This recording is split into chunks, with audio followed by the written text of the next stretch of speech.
ইয়া রাসূলুল্লাহ, ইয়া হাবিবাল্লাহ, আপনার কাছে আমরা জানতে চাই আপনি কবর সম্পর্কে আমাদেরকে আরেকটু ধারণা প্রদান করেন।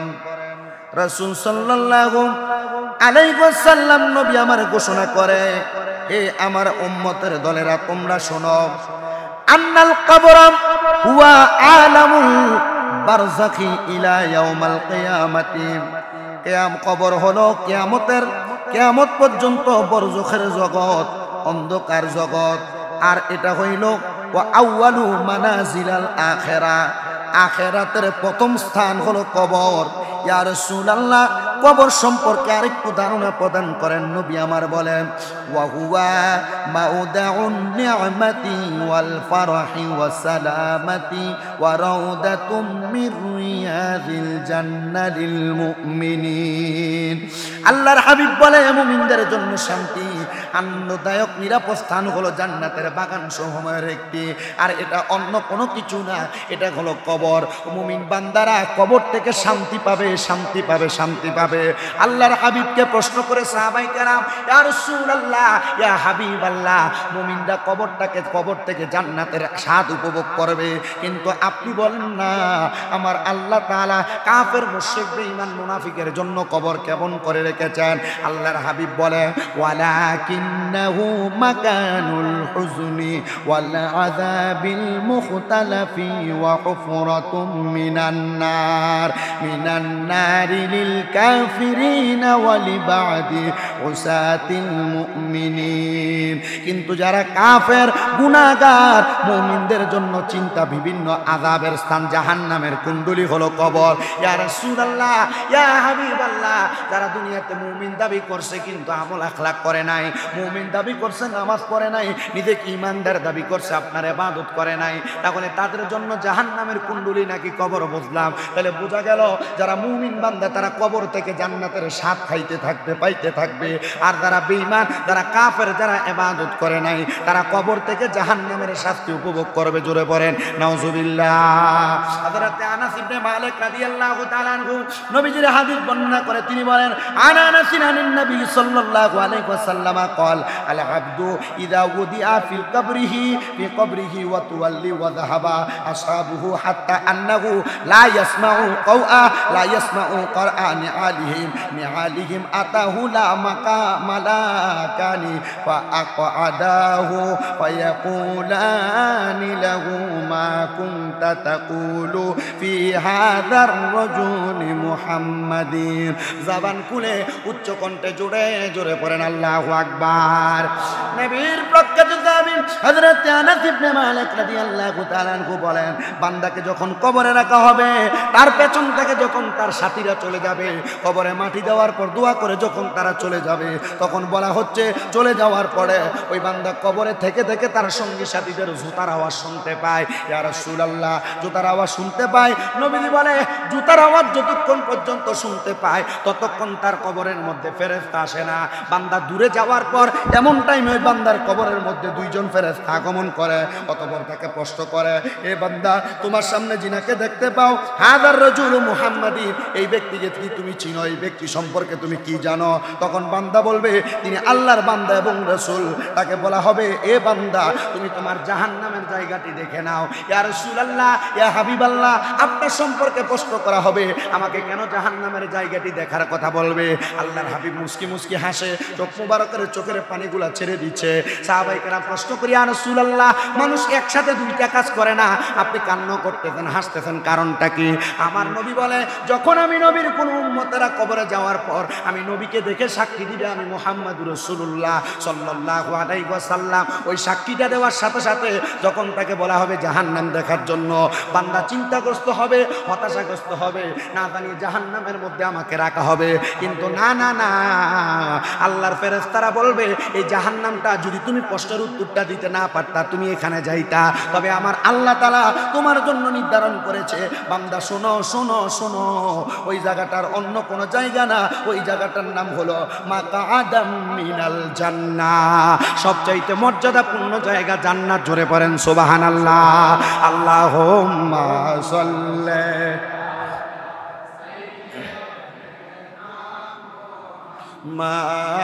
নাবি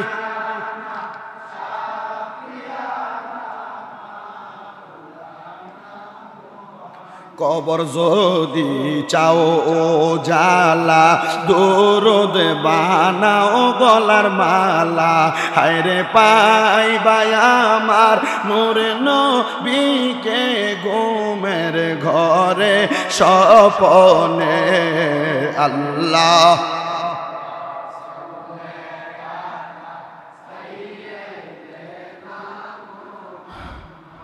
আদনাব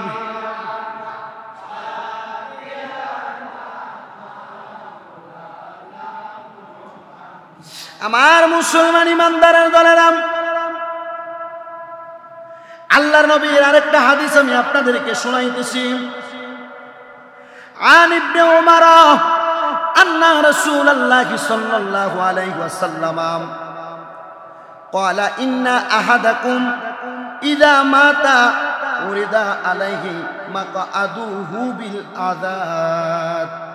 بالغداة والعشي। আল্লাহর হাবিবের প্রখ্যাত সাহাবী ইবনে ওমর রাদিয়াল্লাহু তাআলা আনহু বলেন, তোমাদের কেহ মৃত্যুবরণ করলে তার নিকট সকাল সন্ধ্যা তার স্থানটাকে তার চোখের সামনে দেখানো হয়। কতক্ষণ? কিয়ামত পর্যন্ত। মানুষকে মরার সাথে সাথে কিন্তু জান্নাত অথবা জাহান্নামে দেওয়া হয় না। বান্দাকে দুনিয়া কিয়ামত হওয়ার আগ পর্যন্ত কবরের মধ্যে একটা জায়গার মধ্যে নির্ধারণ করে আল্লাহ রেখে দিবেন। সাহাবায়ে কেরাম বলি, ইয়া রাসূলুল্লাহ, নবীজি আমাদেরকে দেখানো হয় কোন জায়গা? আল্লাহর হাবিব বলে, ইন কানা মিন আহলিল জান্নাতি, যদি তুমি জান্নাতি হও। আপনি দুনিয়াতে জান্নাতি যাওয়ার মতো কাজ করছেন কিনা আপনার চাইতে ভালো কিন্তু দুনিয়ার কেউ জানে না। যদি তুমি জান্নাতি হও, ওয়াইন কানা মিন আহলিন নারি, যদি তুমি জাহান্নামী হও তাহলে জাহান্নাম দেখানো হবে। জান্নাতি হইলে তোমাকে জান্নাত দেখানো হবে।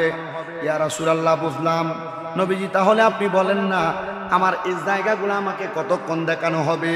ফামিন আহলিন নারি ফায়াকুলু হাযা মাকআদুকা হাত্তা ইয়াবআসাকাল্লাহু ইয়াওমাস সাআত ইয়াউমাল কিয়ামা। কিয়ামতের আগ পর্যন্ত তোমাকে তুমি জাহান্নামী হলে জাহান্নাম দেখাবে, জান্নাতি হলে জান্নাত দেখাবে। জান্নাতীরা জান্নাত দেখে দেখে বলবে, আল্লাহ কিয়ামত কখন হবে আর আমি আমার নিয়ামত জান্নাতটাকে তাড়াতাড়ি পাবো। আর জাহান্নামীরা বলবে, আল্লাহ কবরেই তো আছি, ভালো আছি, জাহান্নাম নামক কষ্টের জায়গা আপনি আমাদেরকে দিবেন না। আল্লাহর হাবিব তখন সাহাবায়ে কেরামকে উত্তর দেয়, শোনো, আমার আল্লাহ তাআলা আমি নবীর মাধ্যমে তোমাদেরকে এটা একটা খবর দিছে। তোমরা যদি এখনো সময় আছে, যদি তোমাদের প্রত্যেকটা দিক ঠিক করে নাও, অথবা আমার উম্মতে হাদিস জানার পর তাকে ঠিক করে নেয়, তাহলে আমার উম্মত কবরে গেলে জান্নাত পাবে। আর তারা কবরে গেলে যদি দুনিয়ার জমিনে খারাপ কাজ করে যায় তাহলে জাহান্নাম পাবে। সাহাবায়ে কেরাম বলে, ইয়া রাসূলুল্লাহ, এখন জাহান্নামীরা আল্লাহর কাছে বলবে, আল্লাহ আমাদেরকে বাঁচার ব্যবস্থা করে দেন। তখন বান্দাকে প্রশ্ন করা হবে, তুমি কি জানতে? আল্লাহ তোমাদের প্রভু বলবে, হ্যাঁ। তুমি কি জানতে? রাসূল তোমাদের দুনিয়ার জমিনে পথ প্রদর্শক বলবে, হ্যাঁ। তুমি কি জানতে? কবরে দুইজন ফেরেশতা আসবে, যার নাম মুনকার এবং নাকির, যাদের চোখগুলো হবে কালো এবং নীল বর্ণের। তুমি কি জানতে? এদের পরিচয় বলে, হ্যাঁ। তখন আসমান থেকে আওয়াজ আসবে, তুমি মিথ্যাবাদী, তুমি মিথ্যাবাদী, তুমি মিথ্যাবাদী। বলে, কেন? বলে, জানার পরে কেন তুমি ভয় করলে না? জানার পরে কেন ভয় করে আল্লাহর ইবাদত করলে না? এই জন্য তোমাকে উপর থেকে মিথ্যাবাদী কায্যাব বলা হবে। জোরে পড়ি নাউজুবিল্লাহ। আল্লাহর হাবিবের আরেকটা হাদিস, নবী আমার বলে, ইজা কুবিরাল মাইয়িতুম আতাহুল মালাকানি আসওয়াদানি আজরাকানি ইউকালু লিআহাদিহিমাল মুনকারু والآخر النكير فيقول الآن ما كنت تقول في هذا الرجل فيقول ما كان يقول هو عبد الله ورسوله أشهد أن لا إله إلا الله وأن محمدا عبده ورسوله فيقول لاني قد كنا نعلم أنك تقول هذا ثم يفسح له في قبره 70 ذراعا في 70 ثم ينورونه فيه ثم يقال له نام فيقول أرجعوا إلى أهلي فأخبرهم فيقولان نعم كنومة العرس عرس الذي لا يوقظه إلا أحب أهله إليه حتى يبعثه الله من مضجعه ذلك وإن كان منافقا قال سمعت الناس يقولون فقلت مثله لا أدري ذري পড়িনা আল্লাহু আকবার। বিশাল লম্বা হাদিস উল্লেখ করা হয়েছে এই ব্যাপারে যে যখন কোনো বান্দা অস্বীকার করবে যে হ্যাঁ আমি জানতাম আল্লাহ আমার প্রভু, আমি জানতাম কবরে দুইজন ফেরেশতা আসবে, কিন্তু আমি জানার পরেও আমার আমলে জিন্দেগিকে সুন্দর করি নাই। হাদিস শরীফে এভাবে বলছে যে যখন বান্দা এটা চিন্তা করে এই উত্তর দিবে তখন তার জন্য এমন একটা অবস্থা তৈরি করা হবে, এই উত্তর দেওয়ার পর তার সম্মুখে একটা সাপ আনবেন যেটা 99 হাত লম্বা। কত হাত? এই 99 হাত লম্বা সাপ দ্বারা তাকে ধ্বংসন করা হবে। করার পর ফেরেশতারা কবরকে আদেশ করবে তাকে চাপ দাও। কবর ফেরেশতার আদেশ অনুযায়ী চাপ দেওয়া শুরু করবে। সাহাবাই কেরাম চোখের পানি ছেড়ে দিয়ে কান্না করছেন, ইয়া রাসূলুল্লাহ আমাদের ভয় লাগে নবীজি, কিন্তু দুনিয়া থেকে কবরে আসার পর এই কবর আমাদেরকে ভালো কিছু দিবে না। রাসূল সাল্লাল্লাহু আলাইহি ওয়াসাল্লাম বলছেন যদি তোমার উত্তরটা সঠিক হয়, তোমার উত্তরের সাথে দুনিয়ার কর্মকাণ্ড এক হয়, তাহলে 1 নাম্বার তোমার কবরের ডাইনে এবং বামে সামনে পেছনে 70 গজ করে প্রশস্ত করে দেওয়া হবে। শুধু 70 গজ প্রশস্ত না, সুম্মা ইয়ানাওয়ারু লাহু ফিহি সুম্মা, তোমার কবরকে নূরের আলোর সাইতে আলো দ্বারা আলোকিত করা হবে। নবীজি বুঝলাম তখন ওই ব্যক্তিকে বলা হবে বান্দা যেহেতু তোমাকে এত সুন্দর ব্যবস্থা করে দেওয়া হয়েছে, কবর এত বড়, কবর এত আলোকিত, এবার উপর থেকে একটা আওয়াজ আসবে ইয়াকুলু লাহু নাম, বান্দা ঘুমাও। বলা হবে কি ঘুমাও। তখন বান্দা বলবে ফায়াকুলু আরজিউ, আমার একটা আরজ আছে আপনার কাছে আল্লাহ, যে আরজ কি ইলা আহলি ফাখবিরুহুম ফায়াকুলুল আন, আমার যারা দুনিয়াতে পরিবার আছে এরা না আমার নিয়ে চিন্তা করতেছে। আপনি যে কান্না করেন মা বাপ মারা যাওয়ার পরে, দাদা দাদি আত্মীয় স্বজন মারা যাওয়ার পরে, তখন এই বান্দা আল্লাহরে বলবে আল্লাহ আমার একটা আরজি আর কি, আমি একটা সুসংবাদরা আমার পরিবারে জানাই দিতে চাই। তখন এ বান্দা যখন এই কথা বলবে তখন বান্দারা আবার করবে ফায়াকুলানি নাম, বান্দা ঘুমাও, কানাও মাহিল আরুসিল্লাযী লা ইউকিযুহু ইল্লা আহাব্বু আহলিহি, হে বান্দা ঘুমায় থাকো তুমি নতুন জামাইয়ের মতো। নতুন জামাই কেমন করে ঘুমায়? আল্লাহ আমি আমার পরিবারকে খবর কি দিব না? তখন বলবে ঘুমাও, ঘুমিয়ে থাকো ততক্ষণ পর্যন্ত যতক্ষণ পর্যন্ত তোমার কোনো প্রিয়জন তোমাকে ডাক না দেয়। আল্লাহ আমার প্রিয়জনকে, হাদিস শরীফে বলতেছে প্রিয়জন হলো যখন বান্দা ঘুমায়া যাবে আল্লাহর কথা মোতাবেক ইয়াবাআসাহুল্লাহু, এবার আল্লাহ এসে তার ডাক দিবে। আল্লাহ তার ডাক দিবে আর কি, এ বান্দা ওঠো। যখন আল্লাহ ডাক দিবে ওই সময় হবে কিয়ামতের সময়। আল্লাহু আকবার করেন না? কোন সময় হবে? বান্দা অবাক হবে, আল্লাহ এত মানুষ একসাথে, আমি তো কখনো এগুলো দেখি নাই। বলে হ্যাঁ তোমাকে আমি প্রিয়, আল্লাহ তাআলা তোমার সবচাইতে প্রিয়, আর আমি তোমাকে ডাক দিয়ে তো মানুষ দেখাচ্ছি। আল্লাহ তারা কারা? বলে এরা হাসরবাসী, এরা হাওমাও করে কান্না করে। তোমরা দেখতে থাকো এদের অবস্থা, যে তোমরা দুনিয়াতে আল্লাহ তাআলার ইবাদত করে কবরে আসার পরে এরা দুনিয়া থেকে খারাপ কাজ করে আসার কারণে এরা যে কষ্ট উপভোগ করবে, তোমরা আজকে সুন্দর ভালো জায়গায় বসে বসে কাঁদতে থাকবে। এটা মুমিন বান্দার খাসলত। সাহাবায়ে কেরাম বলে ইয়া রাসূলুল্লাহ বুঝলাম নবীজি আরো কিছু বলেন। নবী আমার বলে কাফেরদের জন্য তার কবরে 99টা সাপ নির্ধারণ করা হবে, এগুলো কিয়ামত পর্যন্ত তাকে ধ্বংসন করতে থাকবে, কামড়াতে থাকবে। নবীজি এই সাপ 99টা আমাদেরকে কামড় দিয়ে, আল্লাহর হাবিব কই এগুলা দুনিয়ার সাপের মতো না। নবীজি কেমন কই, এই সাপ যদি দুনিয়াতে একবার নিঃশ্বাস ফেলে কোনোদিন দুনিয়াতে সবুজ ঘাস কোনোদিন উঠবে না। জোরে জোরে পড়েন না নাউজুবিল্লাহ। জাহান্নামের সাপ, এমন 99টা সাপ একজন বেঈমান মুনাফিক কাফের এদের জন্য নির্ধারণ করা হবে, যারা মানে দুনিয়াতে এক কথায় আল্লাহ আল্লাহ রসুলকে আছে জানে, জানার পরে ইবাদতে মশগুল। কয়টা সাপ? 99টা সাপ।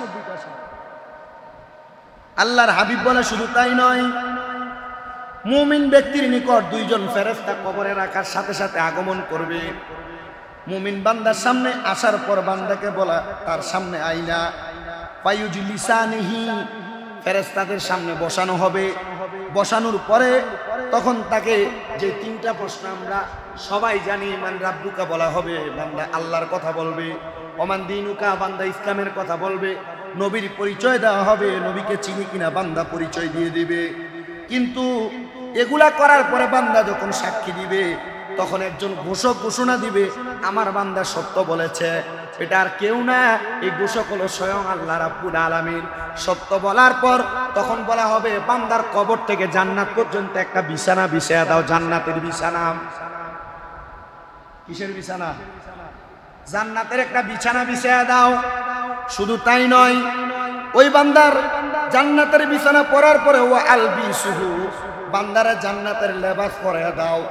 কবরের ভিতরে জান্নাতের লেবাস বান্দারে পরায়া দেওয়া হবে। বান্দাকে জান্নাতের লেবাস পরায়া দাও এবং ওয়াফতাহু লাহু বাবান ইলাল জান্নাহ, বান্দার জন্য জান্নাতের দরজাটাও খুলে দাও। বান্দা হাসতে হাসতে জান্নাতের দিকে যাবে যদি বান্দা সহজ সরল ভাবে উত্তর দেয়। কিন্তু যদি বান্দা সুন্দর উত্তর না দেয়, বান্দা যখন দুনিয়ার জমিন থেকে কবরে যাবে, যাওয়ার পর আল্লাহর ফেরেশতাদেরকে আল্লাহ আদেশ করবে, বান্দার জন্য জাহান্নামের বিছানা বিছায়া দাও। জাহান্নামের বিছানা হলো কবর থেকে বান্দা আগুনের উপর আগুনের কুণ্ডলি দ্বারা হাঁটতে হাঁটতে জাহান্নামের দিকে যাবে। বলবে বান্দাকে জাহান্নামের পোশাক পরাইয়া দাও। আগুনের ঝরঝরিত পোশাক বান্দাকে পরাইয়া দেওয়া হবে। বান্দার শরীরের চামড়াগুলা ছাই ছাই হয়ে যাবে, কিন্তু বান্দা মনে করবেন না একবার শুধু পুরানো হবে। যখন শরীর পুড়ে যাবে আবার আপনার শরীরকে আবায়ের মতো করে দেওয়া হবে, তখন আবার আপনার শরীর পড়বে, এমন বারবার পড়তে থাকবে। আর বলা হবে, এই বান্দার জন্য তোমরা জাহান্নামের দরজাটা খুলে দাও। বান্দা জাহান্নামে প্রবেশ করবে। এবার বান্দাকে প্রশ্ন করা হবে, বান্দা তোমার রবকে? বান্দা বলবে, হায় আফসুস আমি জানি না। বান্দাকে প্রশ্ন করবে, তোমার দিন কি? বান্দা বলবে, হায় আফসুস আমি জানি না। বান্দাকে প্রশ্ন করবো, মানে হাজার রাসূল চিনুনি, এই ব্যক্তি যিনি মুহাম্মদ সাল্লাল্লাহু আলাইহি সাল্লাম। বান্দা বলবে, হায় আফসুস আমি জানি না। আল্লাহ তাআলার প্যারা হাবিব হাদিস বর্ণনা করে বলে দিচ্ছেন, যখন বান্দা এমন কথাগুলা তার জবান দিয়া বলবে, বলবে মিথ্যাবাদী মিথ্যাবাদী মিথ্যাবাদী, তুমি জানতা তোমার রব আল্লাহ, তুমি জানতা তোমার ধর্ম ইসলাম, তুমি জানতা তোমার মুহাম্মদ সাল্লাল্লাহু আলাইহি সাল্লাম তোমাকে নাজাত দিবে, তোমাকে সহজ সরল পথ দেখাবে। বান্দা কেন মিথ্যা কথা বললা? যাও তুমি এই মুহূর্তে আগুনের উপর দিয়ে হেঁটে যাও, আগুনের জামা পরে জাহান্নামের মধ্যে পতিত হয়ে যাও।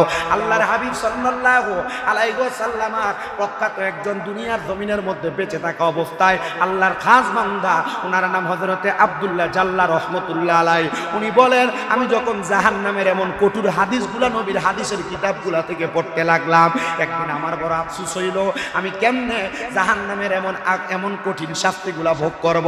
আল্লাহ তাআলার কাছে আমার জানতে বড় ইচ্ছা হয়, তবে মনি পরওয়ারে দিগারে আলম, আমি তো এমন কষ্ট সহ্য করতে পারবো না।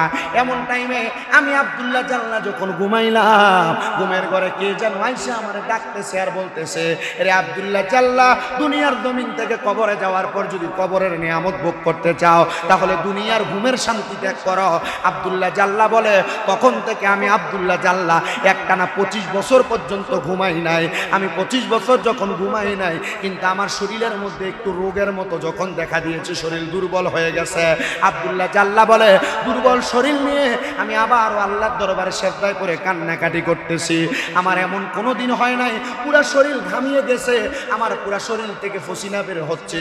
আমি আব্দুল্লাহ জাল্লা যখন ওই সেজদার মধ্যে পড়ে রইলাম, এমন টাইম আমি দেখলাম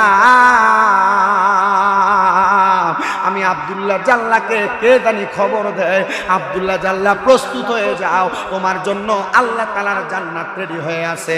আব্দুল্লাহ জাল্লা সজাগ হয়ে গেছে। ওনার উস্তাদকে জিজ্ঞাসা করেন, হুজুর আমি তো এমন এমন স্বপ্ন দেখেছি।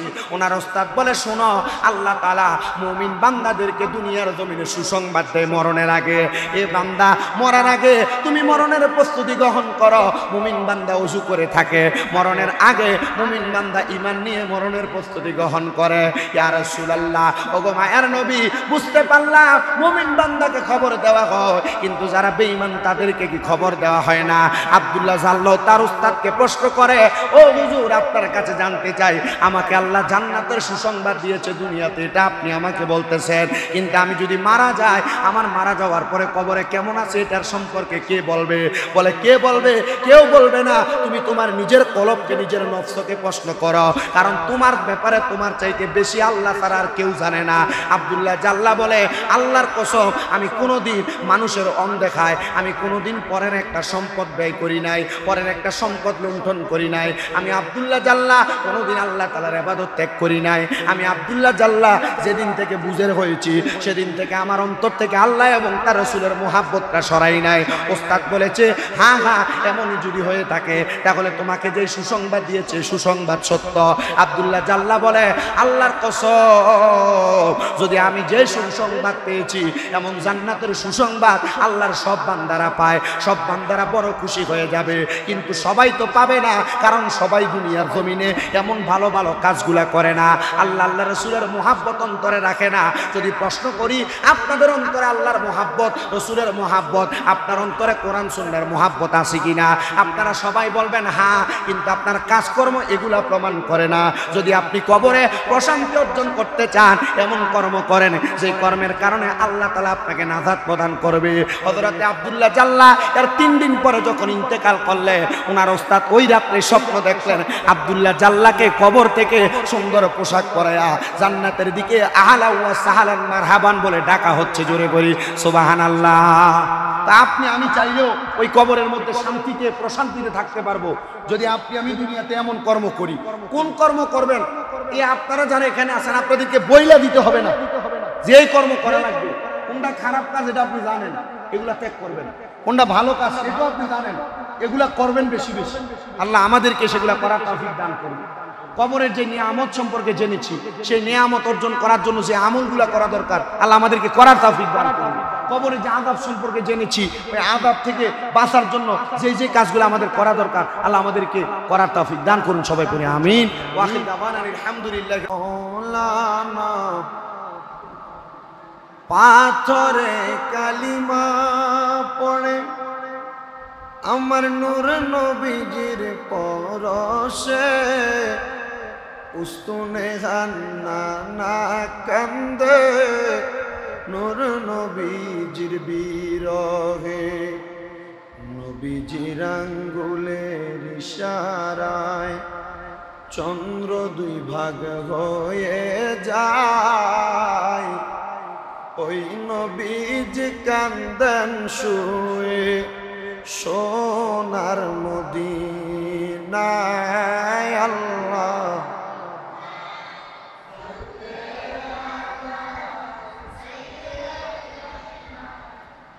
মাওলানা ওয়ালা আলে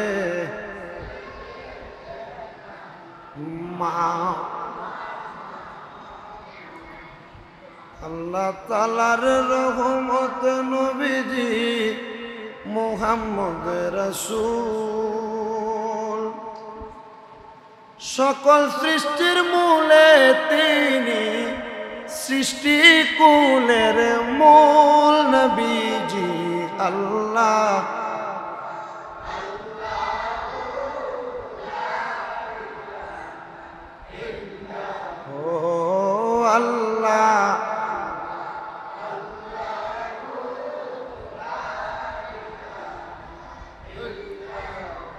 মা আমেনা স্বপ্ন দেখে গর্বে তাহার নূর, সেই নূরের নাম রাখিলেন আল্লাহ মুহাম্মদ রাসূল নবীজি।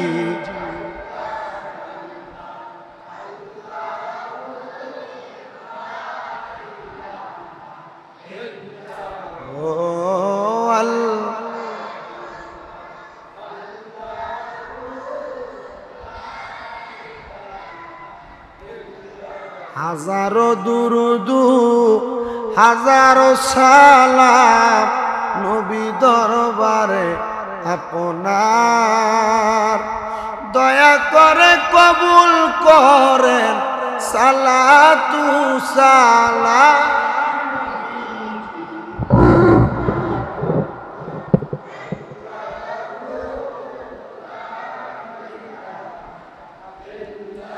ইয়া নবী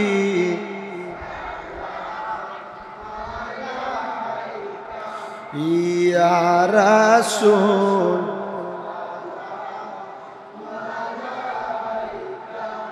ইয়া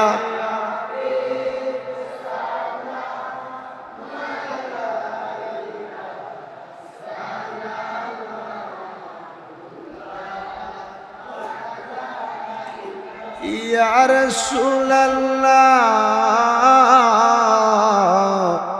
ওয়া ইয়া হাবিবাল্লাহ। 12 রবিউল আউয়ালে সোমবারের সুবহে সাদিকে বাবা আব্দুল্লাহর ভাঙ্গা কুটিরে আসিলেন আমেনা মায়ের কোলে। ইয়া নবী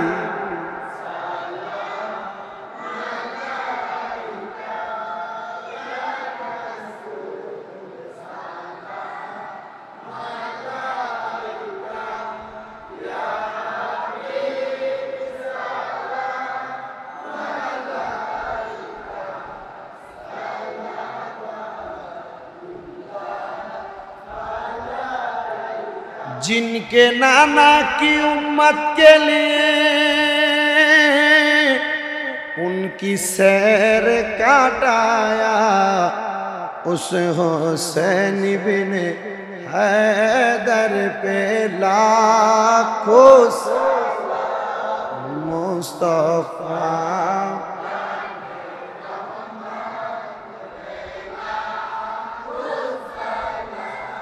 शम्मे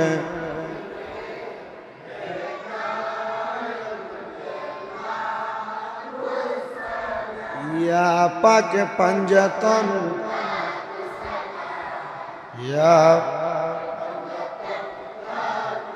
या हसन शाह हुसैन लाख या हसन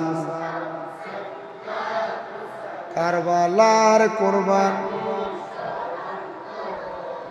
প্রাণ ভরে সকলে ও কারবালার কুরবান প্রাণ ভরে সকলে নামাজ পড়ো। আসসালামাই নূরে চশ আম্বিয়া, সালামাই বাদশাহ আউলিয়া।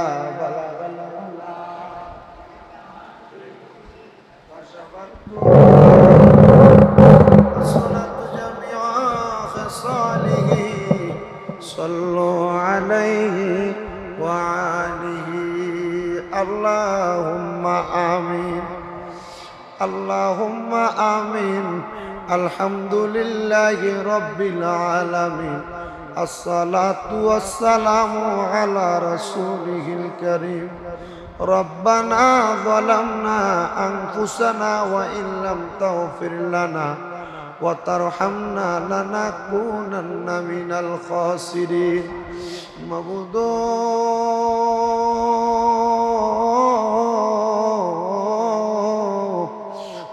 দয়াল আল্লাহ একটু রহমতের নজর করে তাকে দেখেন গো আল্লাহ।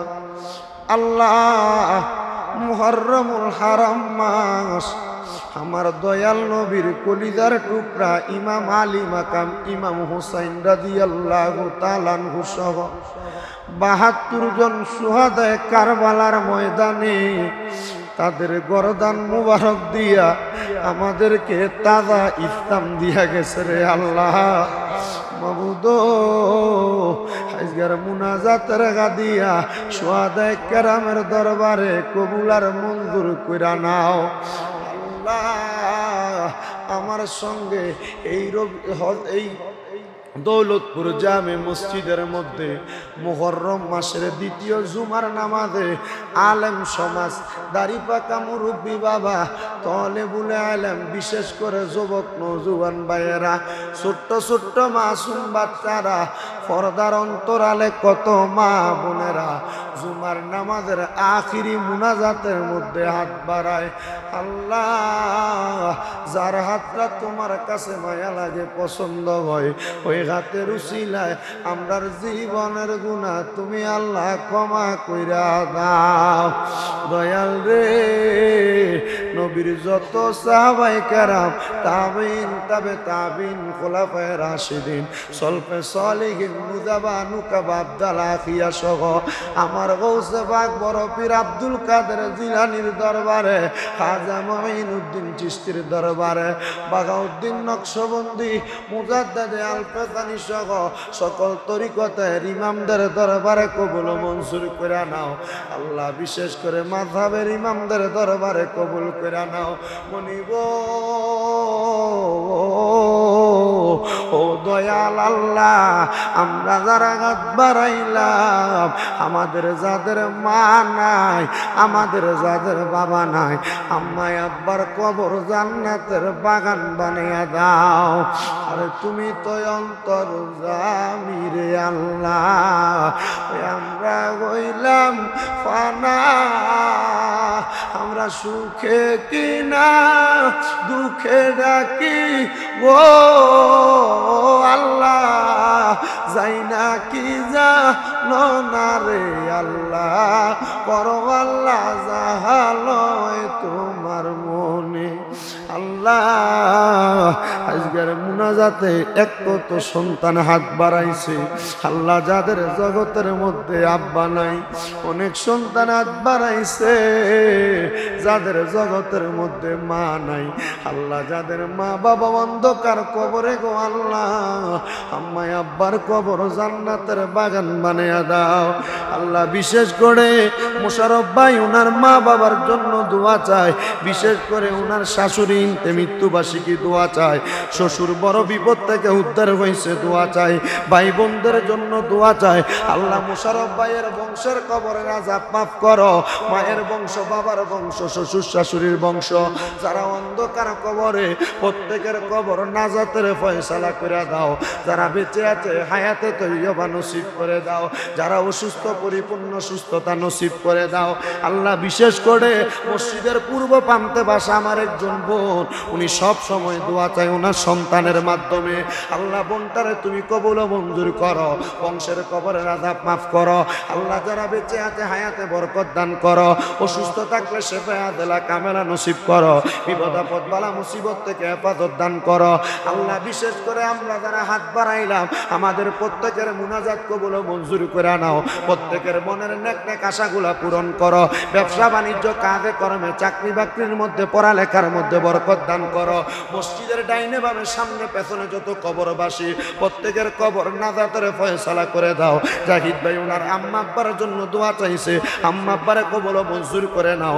নাসির ভাই দোয়া চাইছে শরীর স্বাস্থ্য সুস্থ রেখে কামাই রুজির মধ্যে বরকত দান করো আল্লাহ। এমন ভাবে যারা যারা দোয়া চায়, নাম জানা অজানা, প্রত্যেকের দোয়াগুলা কবুল মঞ্জুর করো।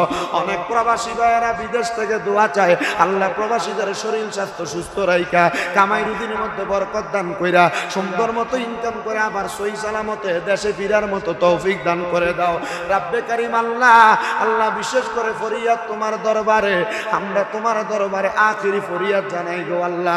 মরণ দিবা দুঃখ নাই, তবে বেঈমান বানাইয়া মরণ দিও না।